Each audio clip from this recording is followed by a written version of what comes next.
আজ ছিল আমাদের বর্ধমানের গণবিবাহ, যেখানে 125 জনকে বিয়ে দিয়ে দেওয়া হয় এবং এখানে অনেক ধরনের বাদ্যযন্ত্র, মাইক সব আসে। আর এখানে সব দেখা যায়, কারণ আমরা অনেকটা দূর দিয়ে ভিডিও করছি, অনেক রিজন ছিল তার জন্যে।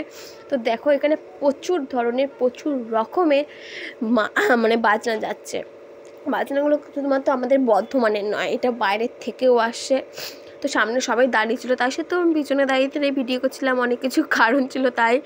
তো দেখে যা শুধুমাত্র বর চলেই যাবে আর বাজনা চলেই যাবে, এই করেই হয়। আর এই গণবিবাহটা সাধারণত আমাদের কাঞ্চননগরে হয়, এবং কাঞ্চননগরটা এতটাই ফেমাস যেহেতু এখানে কঙ্কাল কালীবাড়ি আছে, এখানে অনেক ধরনের প্রোগ্রাম হয়, এখানে বাইরে থেকেও অনেক ভালো ভালো আর্টিস্টও আসে।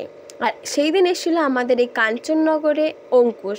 তো আমি যেহেতু যেতে পারিনি, তার কারণ হলো প্রচণ্ড ঠান্ডা, আর ঠান্ডায় আমি কমই ঘর দিয়ে বেরাই। তো এই যে বর এখানে একটু হেডলাইট করেছিলাম, কারণ একজন স্মোক করছিল, তো এর জন্য ভিডিও করতো। এখানে এইটুখানি হলো, তো টাটা।